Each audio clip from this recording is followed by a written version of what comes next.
우리 한번 같이 하시겠습니다. 한 알의 밀알이 죽어서 난 열매. 다시 한번 한 알의 밀알이 죽어서 난 열매. 이 한가위 추석은 우리나라에서는 참 큰 명절 중에 하나입니다. 그래서 이 그냥 단순한 명절이 아니라 모두가 다 행복하고 또 기쁨이 넘치는 명절이기도 합니다. 그래서 우리가 옛말에 그런 말 있잖아요. 더도 말고 덜도 말고 한가위만 같아라, 그런 말을 많이들 하잖아요. 그도 그럴 수밖에 없는 게 참 가난했을 때 그래도 이 추석 때가 되면 햇곡식들 나와서 그냥 밥을 먹을 수가 있고 햇과일 나와서 우리가 먹을 수 있고, 이러니 한가위가 되면 얼마나 행복한지 모르겠습니다. 그런데 오늘 저는 여러분들에게 진짜 영적으로 복음이 깨달아져서 진정한 명절이 되기를 바랍니다. 그래서 더도 말고 덜도 말고 복음을 깨달아 여러분들에게 큰 은혜가 있기를 주의 이름으로 축원을 드립니다.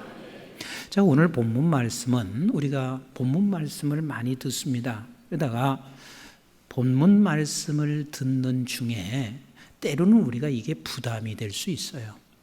왜 부담이 되냐면 이렇게 생각하면 부담이 됩니다. 네가 죽어야 열매를 맺는다. 그게 맞아요, 틀려요? 맞아요, 틀려요? 맞는 말씀이네요. 그런데 죽어야 열매를 맺는다, 이렇게 말을 하면 죽어지면 부담이 안 되는데 이게 잘 죽어져야 할 말이죠. 안 죽어지니까 부담이 돼요. 그래서 말씀이 좋은 말씀이지만 그러나 안 죽어지니까 이 말씀을 듣거나 볼 때면 많이 부담이 됩니다. 또 하나, 이 말씀을 또 이렇게만 우리가 볼 수가 있습니다. 예수 그리스도께서 한 밀알이 돼서 썩어져 죽음으로 말미암아 많은 열매를 맺었다. 이게 맞아요, 틀려요?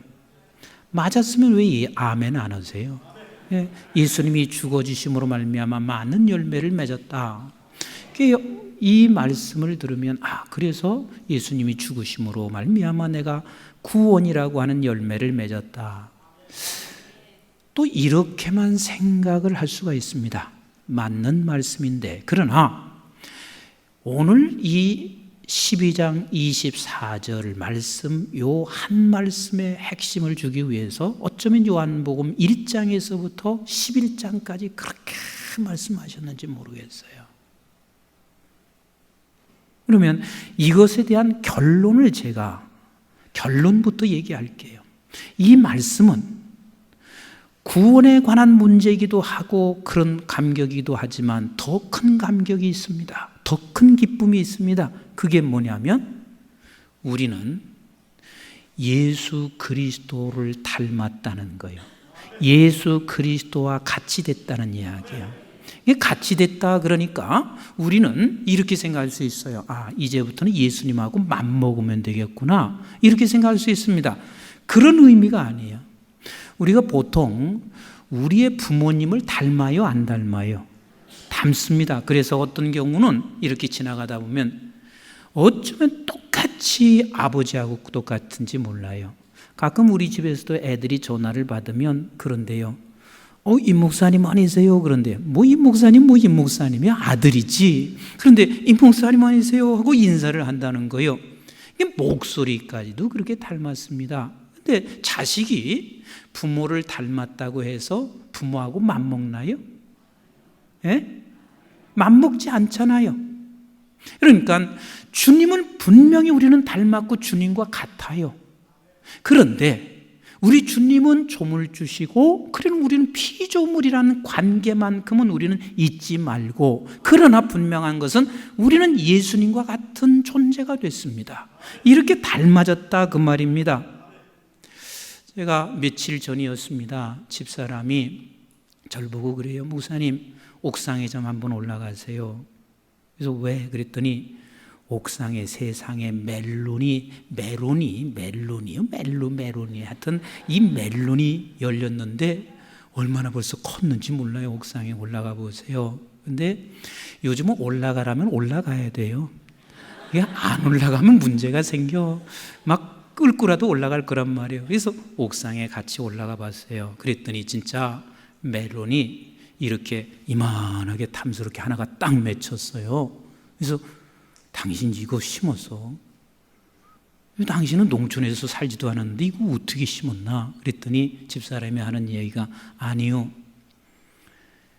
작년인가? 하여튼 뭐 옛날에 우리가 멜론을 먹고 나서 그리고 나서 씨를 갖다가 거기다가 버렸는데 거기서 그 씨가 멜론으로 열매를 맺은 거예요. 와, 참 신기하더라고요. 그 씨가. 그래서 나는 그때 깨달은 게 있습니다. 멜론 씨는 무슨 열매를 맺는다? 아, 멜론 열매를 맺는구나. 그러면 수박 씨는 무슨 열매? 아, 수박이 맺히는구나. 오이 씨는 무슨 열매? 수박 씨? 오이 씨는 무슨 열매? 오이를 맺히는구나. 그럼 호박 씨는? 호박이 맺혀지는구나. 틀림이 없어요. 틀림이 없어요. 그러면 여기서 한 알의 밀알의 씨가 죽었습니다. 그 씨는 누구요? 빨리 얘기해 보세요. 그 씨는 누구요? 예수 그리스도란 말이요. 그러면 예수 그리스도가 그 씨가 많은 열매를 맺었는데 그 열매는 누구요? 나란 말이요. 나란 말이요. 그러면 그 씨가 예수 그리스도면 열매인 나는 누구? 빨리 얘기해 보세요. 열매인 나는 누구? 호박씨가 수박의 열매 맺지요? 아니란 말이에요. 그러면 예수 그리스도가 씨면 그러면 그 열매는 누구냐면 예수 그리스도예요. 그러니까 여러분 한번 참 이런 인사시키는 거 굉장히 제가 망설여요. 왜냐하면 그 옆에 인사하는 것도 무지하게 힘들거든요. 당신은 예수님 같습니다 하고 빨리 얘기해 보세요.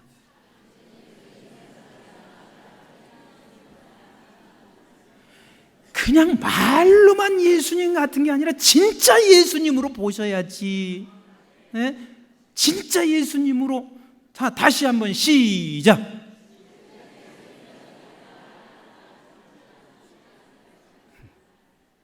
그러니까 우리가 보통 사람이 아니에요. 예수 그리스도가 씨가 되셔서 우리는 결국은 열매는 예수님과 같은 열매를 맺혀졌단 말이에요. 그래서 우리 예수 그리스도께서 하나님 아버지의 아들이시니까 내가 어떤 사람이요? 하나님 아버지, 빨리 얘기해 보세요. 아들이지요. 예수 그리스도께서 영원하신 분이니까 저와 여러분들이 영원한 생명을 가지고 있는 사람이고, 예수 그리스도께서 하나님 아버지 우편 보좌에 앉으셨으니 우리도 어디에 앉아? 하나님 우편 보좌에 앉는 사람이 됐고, 우리 예수 그리스도께서 신의 성품에 동참한 자가 됐으니 나도 신의 성품에 동참한 자가 됐고, 그러니까 결국은 우리 예수님이 가지고 있는 것은 다 나도 가질 수밖에 없는 것이 그 씨에서 나온 열매니까 그렇단 말이에요. 그 씨에서 나온 열매. 나는 집사람 때문에 멜론을 보면서 또 하나 깨달은 진리가 하나 있습니다. 멜론을 심었다고 그랬어요? 씨를 버렸다고 했어요? 집사람은 심을 줄 몰라요. 농촌을 잘 몰라요. 그냥 갖다 버렸어요. 그런데 그 씨가 멜론이 됐어요. 그런데 거기서 내가 즉각 생각난 게 있습니다. 뭘 생각났냐면 우리 예수님의 씨를 사람들이 맞이했어요? 버렸어요? 버렸어요. 버려진 모퉁이 돌이라 그랬습니다. 버렸어요. 그 버려진 씨에 의해서 우리는 결국 열매를 맺었는데 누구와 같은 예수님과 같은 열매를 맺어졌으니 이게 보통 은혜냔 말이에요. 이게 보통 사람이냔 말이에요. 그래서 우리는 아셔야 할 일이 있습니다. 우리 한번 따라서 합시다. 우리는 종자가 다르다, 씨가 다르다. 이것 좀 제발 아세요. 우리는 종자가 달라요, 씨가 달라요. 그런데 왜 우리는 지금 세상 밖에 있는 사람들이, 지금 종자가 다른 사람들이 돈 조금 가지고 있다고 해서 폼을 재는데 왜 그렇게 비굴해져요? 돈 조금 있는 것 가지고 그렇게 저들이 지금 폼 재고 있는데 왜 우리는 그 앞에서 나는 왜 이렇게 못 사냐고 하면서 여러분들이 그렇게 비참하게 되어지냔 말이에요. 우리는 이번 명절에도 가끔 이럴 수가 있습니다. 형제들이 만났는데 안 믿는 언니나 형이 와가지고 그냥 돈을 팍팍 써. 나는 집에서 죽어라고 고생을 하는데, 그런데 돈을 팍팍 쓸 때마다 여러분들이 막 그것 때문에 괜히 저녁이 되면 남편한테 당신은 왜 저 사람처럼 돈 못 벌어와? 이리 말고 이렇게 하자고요. 그냥 속상해 있는 남편을 두고 살짝 옆에서 여보 우리는 종자가 달라. 그러면 그 소리 딱 듣는 순간 맞아, 우리는 종자가 달라. 우리는 씨가 달라요. 종자가 달라요. 저들은 지금 무슨 종자인 줄 아세요? 로마서 6장 23절을 같이 한번 읽어보겠습니다. 시작. 죄의 싹은 사망이요 하나님의 은사는 그리스도 예수 우리 주 안에 있는 영생이니라. 저들의 씨는 사망의 씨란 말이에요. 그러나 우리의 씨는 영생인 예수가 우리의 씨가 됐어. 그리고 우리는 그의 열매이고, 저들의 씨는 사망의 씨이기 때문에 결국은 저들은 죽는 것이란 말이에요. 아셨어요? 따라서 다시 한번 하겠습니다. 씨가 달라. 씨가 달라. 이걸 놓치지 마셔야 돼요. 그래서 우리는 어떤 사람이 된 줄 아세요? 지금 옛날에 임석순 목사가 고쳐지거나 두들겨 패가지고 다시 재련시켜서 만들어낸 임석순 목사가 아니라, 임석순 목사는 없어졌어요. 옛 임석순 목사는 죽었어요. 그리고 우리는 새롭게 창조된 예수 그리스도의 씨에 의해서 새롭게 나온 열매예요. 아셨어요? 그래서 우리는 어디로 옮겨졌냐면 창세기 1장 26절부터 28절에 있는 말씀의 자리에 있는 자로 우리는 그렇게 바뀌어진 것이 아니라 그렇게 창조됐다 그 말이에요. 아멘이신가요? 그런 존재예요. 그래서 창세기 1장 26절에 뭐라고 하고 있는지 우리 한번 같이 읽어볼까요? 시작. 하나님이 이르시되 우리의 형상을 따라 우리의 모양대로 우리가 사람을 만들고 그들로 바다의 물고기와 하늘의 새와 가축과 온 땅과 땅에 기는 모든 것을 다스리게 하자 하시고, 누구의 형상? 하나님의 형상. 하나님의 형상. 그래서 우리는 예수님의 형상, 예수님과 같은 분들이시란 말이에요. 아멘이신가요? 따라서 합시다. 나는 예수님과 같은 분. 그렇게 같은 분이에요. 대단한 분이시며 한 분이세요. 그런데 우리는 이렇게 생각해요. 예수님과 같은데 하는 짓거리를 보면 예수님 같아요, 안 같아요? 얘기 좀 해보세요. 안 같죠? 아주 제가 좋은 실례를 하나 들어드릴게요. 저도 예비군 훈련을 딱 2번 정도 받아봤어요. 근데 군에서 제대를 하고 이제 예비군 훈련을 받는데 모든 남성들이 한결같이 하는 얘기가 있어요. 이상하게 예비군 복만 입으면 사람이 저렇게 망가져. 예비군복을 딱 입혀놓으면 내가 목사인지, 저 사람이 선생인지, 저 사람이 교수인지, 아니면 저 사람이 뭐 막일을 하는 사람인지 전혀 이해가 몰라.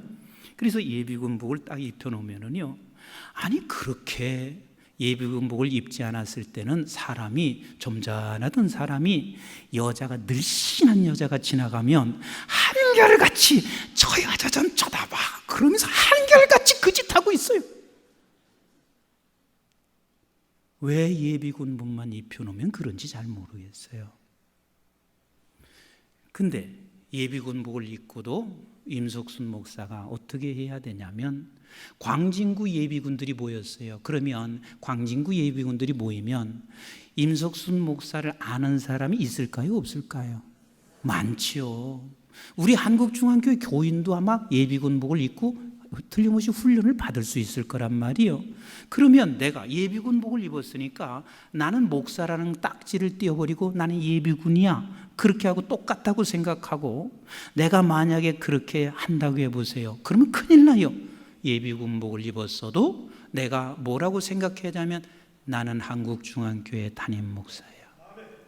나는 한국중앙교회 담임 목사야.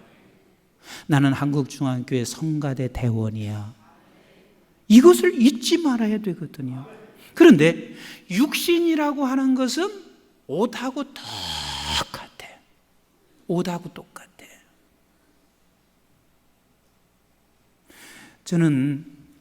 제가 참 그건 희한한 일인데, 우리 가족 식구에 대해서 임종을 이상하게 다 봤어요.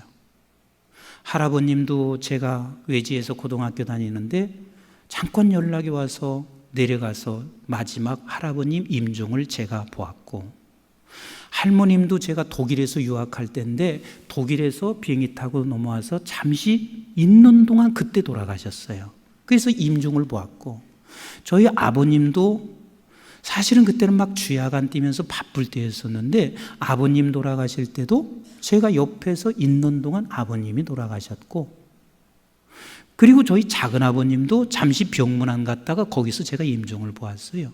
하여튼 이상하게 우리 가족 식구들은 전부 마지막 제가 임종을 맞이했는데, 임종을 맞이할 때 공통적인 게 있습니다.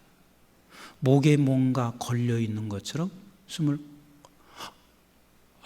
이렇게 몇 번 내쉬면서 그냥 영혼이 빠져나가. 영혼이 빠져나가. 우리 원로 목사님께서도 지난번 출신 목회자들 얘기하시는데, 목사님께서는 실제 그런 모습을 자신을 보셨다고 그러시더라고요. 근데 영혼이 싹 빠져나가는데, 그 빠져나가는 그 순간 딱 쳐다보면은요, 진짜 그냥 옷이야, 육신은.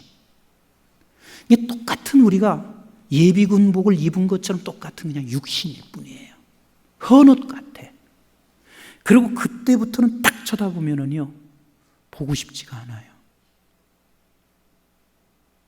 참 미안해. 그러니까 육신은 옷과 똑같아. 우리 한번 베드로후서 1장 13절 14절을 같이 한번 보실까요? 시작. 내가 이 장막에 있을 동안에 너희를 일깨워 생각나게 함이 옳은 줄로 여기노니, 이는 우리 주 예수 그리스도께서 내게 지시하신 것 같이 나도 나의 장막을 벗어날 것이 임박한 줄을 알미니라. 장막이나 옷이나 다를 게 뭐 있어요? 이게 우리의 육신이라 그 말입니다. 그런데 우리는 이 육신을 가지고 내가 늘 평가를 하고 있습니다. 뭐라고 평가하고 있냐면, 육신을 가지고 있어서 내가 예수님과 닮지 않았다고 생각하는데 아니란 말이에요. 결국은 이것은 잠시 입은 옷이란 말이에요. 잠시 입은 장막이란 말이에요. 그러나 우리의 진짜는 뭐가 있냐면, 우리는 예수님의 씨로 말미암아 맺어진 열매예요. 예수님과 같은 존재예요. 아멘이신가요? 그래서 우리는 종이 달라, 씨앗이 다르다 그 말입니다. 이것이 저와 여러분들의 모습이라 그 말입니다. 아셨습니까? 하나님께서 그분의 형상으로 이것만 생각해도 행복하잖아요. 사실 저도요, 별로 행복한 게 없어요. 뭐 세상 걸 못 누려서 그런 게 아니라 세상은 다 그렇고 그래요. 교회에서 담임 목사로 있으면 내가 얼마나 있어요. 여러분들이 가진 거 있으면 얼마나 가지고 있어요. 여러분들이 지금 젊으면 얼마나 젊어요. 그런 것이 뭐가 행복해요. 그런데 내가 나라는 존재가 예수님의 씨로 인해서 예수님과 같이 됐다는 게 생각만 해도 행복하지 않으세요? 생각만 해도 이게 진짜 명절 아니에요? 이것 때문에 우리는 날마다 이런 한가위 이상의 명절을 우리가 좀 가질 수 없나요? 사슴의 발처럼 우리가 그것 때문에 뛸 수는 없나요? 저와 여러분들이 바로 이렇게 이런 씨로 말미암아, 이 주님의 씨로 말미암아 주님을 닮은, 주님과 같은 그런 존재가 됐다 그 말입니다. 아멘이신가요? 그래서 그런 존재가 된 저희들은 이렇게 성경에서 말하고 있어요. 창세기 1장 28절을 같이 한번 보세요. 창세기 1장 28절 시작. 하나님이 그들에게 복을 주시며 하나님이 그들에게 이르시되 생육하고 번성하여 땅에 충만하라, 땅을 정복하라, 바다의 물고기와 하늘의 새와 땅에 움직이는 모든 생물을 다스리라. 그러니까 복을 주시고, 그 말은 우리가 지금 복받은 자예요, 복받은 자가 아니에요? 그렇게밖에 지금 복이 안 돼요? 우리가 복받은 자예요, 복받은 자가 아니에요? 어마어마한 복을 받았어요. 말로는 어떻게 표현할 수 없는 복을 받았어요. 여러분들이 지금 명절은 가까워도 돈이 없고 쓸 것은 많은데 돈이 없고, 그리고 명절은 가까웠는데 만나질 사람들도 내가 별로 재미가 없는 사람들이고, 산 주변의 환경을 볼 때 하나도 행복할 거 없다 할지라도 여러분들은 그 주님의 씨로 말미암아 예수님과 같은 존재가 되었으니 이게 얼마나 복을 받았냔 말이에요. 너는 복을 받은 사람이라, 복을 받은 사람이라. 이것이 여러분들에게 오늘 내 마음에 확신이 되지 않으면 집에 가지 마세요. 그냥 여기 꿇어 앉아서 하나님이여 정말 그 씨로 말미암아 예수님과 같이 된 복을 받았다는데 제발 좀 이 복을 좀 내가 알고 깨닫고 살아가게 하옵소서. 사실 제가 어제 저녁에도 이 말씀을 생각하니까 그렇게 행복할 수가 없어요. 그렇게 기쁠 수가 없어요. 세상에 나를 예수님과 같은 존재로 만들어 주셨으니 이거보다 세상에 더 행복한 것이 어디가 있나. 그런데 복을 받은 자들에게 하나님께서 분명코 이 땅에 잠시 육신의 옷을 입고 있는 동안, 이 옷을 입혀주고 있는 동안은 반드시 이것이 있습니다. 이것이 뭐냐면 다시 28절을 읽어보세요. 시작. 하나님이 그들에게 복을 주시며 하나님이 그들에게 이르시되, 우리 한번 같이 합시다. 그들에게 이르시되. 그럼 그들이 누구예요? 나예요. 나에게 하나님이 이르시되, 나에게 말씀하시는 것. 다시 말하면 네가 이 땅에 예수님과 같은 존재로 너에게 이런 복을 받은 너가 육신을 입고 있는 그 순간은 내가 너에게 이르는 말이 있다. 그 이르는 말이 뭐냐면 그게 사명이에요. 그게 사명이에요. 이 사명 크게 두 가지를 요약하겠습니다. 하나는 뭐냐면, 따라서 합시다. 생육하고 번성하여 충만하라. 이것이 우리의 사명이에요. 생육하고 번성하여 충만하라. 그러면 이게 무슨 말이에요? 다른 말이 아니에요. 우리는 내가 씨가 돼서 열매를 만들 수 있어요, 없어요? 그건 없어요. 오직 씨는 예수 그리스도만이 열매를 만들어내요. 그러면 우리는 생육하고, 그 말은 지금도 수많은 사람들이 예수 그리스도께서 만세전에 택하여 씨가 돼서 열매를 만들어낸 수많은 사람들이 내 가정에도 있고 내 직장에도 있고 전 세계에 흩어져서 있습니다. 그 흩어져 있는 사람들이 아직도 자기가 열매인지를 몰라. 그 열매인지를 모르고 있는 백성들에게 우리는 이렇게 말을 하는 거예요. 예수 그리스도로 말미암아 당신은 구원받아. 그래서 당신 예수님으로 말미암은, 그렇지 않고는, 그 열매가 되지 않고는 아무도 우리는 구원을 받을 수가 없어. 이것을 우리는 전해야 돼요. 이게 계속해서 우리는 계속 생육하고 번성하고 그래서 충만해지도록 우리는 계속 이것을 증거해야 한단 말이에요. 그러면 증거를 했을 때 이상하게 그 씨가 되고 유전자들은요, 언젠가는 이렇게 말해요. 나도 예수 그리스도를 영접해, 나도 예수를 믿어, 이 말을 언젠가는 하게 되어 있습니다. 우리 주유순 집사님 남편 되시는 분이 이번에 장례를 마치고 금요일날 잠시 기도받으러 오셨어요. 그러면서 저한테 이렇게 해요. 그렇게 예수 믿으라고 말해도 안 믿더니 돌아가시기 직전에 세상에 그 사람이 주님을 영접하더라니까요. 그래서 교구 담당하는 우리 조 목사님이 오셔서 세례해주고 그리고 하늘나라에 가셨어요. 그러니까 우리는 그 사람이 20세에 내가 열매인 것을 깨닫는 사람이 있고, 어떤 사람은 60세에 깨닫는 사람이 있고, 언제 깨달을지는 모르지만 그러나 계속해서 우리가 전하면 언젠가는 그 주님의 열매를 가지고 있는 사람이면 그것을 받아들이게 되어 있다니까요. 그래서 우리는 그냥 누구든지 듣든지 말든지 전해봐야 돼요. 전해봐야 돼요. 그래서 예수 그리스도께서 그 씨로 열매를 맺혀진 사람은 받아들이게 되어 있어요. 저는 작년에 이 신문을 보면서 제가 깜짝 놀랐습니다. 우리나라에서 쌍둥이를, 하나는 그 쌍둥이 낳고 나서 몇 개월 되지 않은 아이인데 하나는 미국으로 입양됐고 하나는 프랑스로 입양됐습니다. 그래서 이 두 자매가 25년이 지났어요. 근데 미국으로 입양된 서맨서라고 하는 이 여자가 뭐가 됐냐면은 한국 역을 맡는 배우가 됐어요. 그래서 배우가 돼서 이제 영화를 제작을 해가지고 영화가 이제 나왔는데 이 자매가 프랑스에서 이제 영화를 본 거예요. 영화를 보다가 자기하고 너무 닮은 사람을 본 거예요. 근데 이상하게 그냥 끌리는 거예요. 이상하게 끌리는 거예요. 그래서 결국은 그 배우를 추적하기 시작했어요. 그래서 알아보니까 1987년 11월 19일생이야. 근데 나도 그 여자도 1987년 11월 19일생이야. 얼굴 닮았어. 마음이 끌려. 그래서 그쪽으로 연락을 해서 DNA를 조사했어.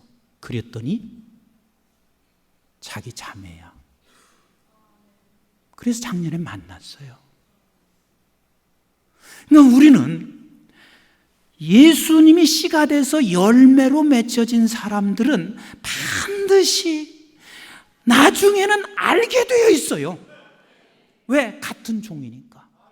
세상의 육신의 DNA도 끌려지는 건데 우리는 하나님의 그 종이, 하나님의 그 씨가 열매가 된 사람은 우리는 반드시 끌리게 되어 있단 말이에요. 그래서 어떤 경우는 전도하다 보면 그렇잖아요. 이걸 집어 던지면서 못 오게 하는데도 끌려져서 간단 말이에요. 다시는 오지 마세요. 그러는데도 간단 말이에요. 왜? 나도 몰라. 그냥 끌려지는 거예요. 그리고 보면 나중에 보면은 그가 주님의 영접했어요. 이 열매가 똑같은 거예요. 아멘이신가요? 그래서 우리가 놓치지 말아야 할 사명 하나가 있습니다. 우리는 전도의 사명은 절대 놓쳐서는 안 돼요. 우리의 생육과 번성과 충만함은요, 그냥 육을 낳는 것이 아니라 하나님의 백성을 찾아내고 그리고 그 열매를 깨닫게 해주는 이 전도의 사명이란 말이에요. 그래서 이번에 피택 되신 분들은 10월 달에 우리가 이제 그 실로암지에 쭉 교육하는 것에 대한 내용이 나갈 텐데 그 내용 중에 하나가 있습니다. 그게 뭐냐면 반드시 임직 전까지 한 사람을 전도하는 거예요. 아멘. 한 사람만 하고 있어요. 반드시 한 사람을 전도하는 거예요. 왜냐하면 목사님이 여러분 괴롭히기 위해서 그 훈련 시키겠어요? 또 잘 들으세요. 내 교회 성도 좀 더 하나 늘리게만 하려고 그 훈련 시키겠어요? 아니요. 중직이 되기 위해서 우리는 이 사명 잃어버리면 중직이 된들 뭐 하겠어요? 중직이 되면 오히려 이런 사명을 감당하지 못해. 우리의 사명은 우리는 반드시 복을 받은 자이기 때문에 복을 받고 이르시되 생육하고 번성하고 충만해라. 우리는 같은 열매를 찾아내야 됩니다. 그 열매가 당신일 것을 우리는 믿으면서 당신도 그 열매라고 우리는 선포해야 합니다. 그래서 정말 그 열매가 되는 사람이면 언젠가는 아멘하고, 그리고 그가 그 열매의 복된 감격을 우리도 함께 누리게 될 것이기 때문에 그렇습니다. 참 지난주부터 우리는 77 새생명 축제가 시작됐습니다. 이것을 하나의 개인적 어떤 교회의 1년에 가는 행사라고 여기지 마시고 여러분들 각자가 이 사명에 같이 임하셔서 주님 앞에 섰을 때 한 사람도 전도하지 못하여 이 사명을 다하지 못하는 자가 아니라 주님 앞에 섰을 때 우리의 사명을 다할 수 있는, 그래서 주님 앞에 부끄럽지 않게 쓰는 우리 모두가 되시기를 주님의 이름으로 축원을 드립니다. 두 번째 사명이 있습니다. 우리 한번 따라서 합시다. 땅을 정복하고 다스려라. 땅을 정복하고 다스려라. 이게 사명이에요. 우리가 보통 이런 이야기를 합니다. 온 우주가 있습니다. 그런데 그 우주는 소우주를 누구라고 주로 얘기를 해요? 인간을 소우주라 그래요. 소우주라 그래. 그래서 이 인체를 연구하시는 분들은 참 인간의 인체가 신비하다. 그리고 무궁무진해요. 그래서 소우주라고 그래. 근데 땅 중에 땅이 누군 줄 아세요? 땅 중에 땅. 이게 인간의 육이에요. 인간의 육신이야. 지구 중에 지구가 나라는 존재예요. 그래서 우리는 땅을 정복하고 다스리는 것은 결국은 내가 나를 정복하는 것. 이 땅을 정복하는 것이 가장 중요한 정복이에요. 나를 정복하지 아니하면 절대로 내 가정을 다스릴 수가 없어요. 나를 정복하지 아니하고 내 가정을 다스리는 것은 폭군이에요. 나를 정복하지 아니하고 여러분들이 어떤 단체를 다스리는 것은 반드시 그건 폭군이에요. 제가 몇 해 전에 우리 방지일 목사님과 함께 몽골에 가서 집회를 한 적이 있습니다. 근데 방지일 목사님이 지금 104세신 그분이 이런 말씀을 하셨어요. 임 목사, 내가 지금까지 살아오서 보니까 최대의 적이 나더구만.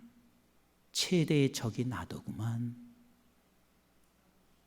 결국은 내가 적이라는 거예요.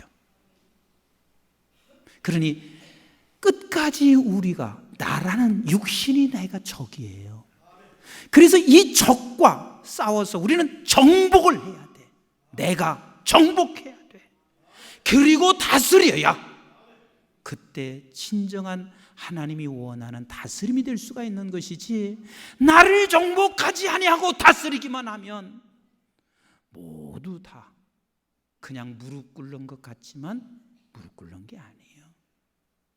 잠시 무서워서 무릎 꿇고 있는 저 폭군이 싫어서 그냥 무릎을 꿇는 거예요. 우리는 나를 정복해야 돼요. 나라는 땅을 정복해야 돼요. 이것이 우리 하나님께서 우리에게 주신 사명이에요. 그래서 너라는 땅을 정복하고 그리고 온 세계를, 온 열방을 다스리기를 원하시는 하나님이세요. 저는 이번 명절도 여러분들이 나를 다스리는 명절이 되시기를 주님의 이름으로 축원합니다. 왜? 우리는 우리 주님께서 우리에게 복을 주신 사람이요, 그 씨로 말미암아 주님 닮은 주님과 같은 자. 그래서 우리에게 주신 이 복은 사명을 주셨는데 나를 정복하세요. 형제들이 모였습니다. 식구들이 모였습니다. 나를 정복하지 아니하면 반드시 모이고 나선 다툼과 싸움밖에 없습니다. 저도 6남매 형제가 있습니다. 가만히 보면 개성들이 다 강해요. 개성들이 다 강해요. 서로가 나를 정복하지 아니하면 6남매 형제들이 벌써 의인하고 말았어요. 나는 집사람하고 살면서도 마찬가지예요. 나도 개성이 강하고 집사람도 개성이 강해요. 서로가 나를 정복하지 아니하면 우리 못 살아요. 우리 못 살아요. 우리는 끝까지 사명이 나를 정복하는 거예요. 아멘이신가요? 나를 부서뜨리고. 그래서 이번 명절도 여러분들이 나를 좀 정복하셔서 오신 형제나 만나는 사람들, 여러분들이 정복돼서 다스려지는 그런 은혜가 이번 명절에도 있게 되기를 주님의 이름으로 축원을 드립니다. 말씀 한마디 한 구절 읽고 마치도록 하겠습니다. 요한일서 5장 4절을 보겠습니다. 시작. 무릇 하나님께로부터 난 자마다 세상을 이기느니라. 세상을 이기는 승리는 이것이니 우리의 믿음이니라. 아멘. 기도하겠습니다.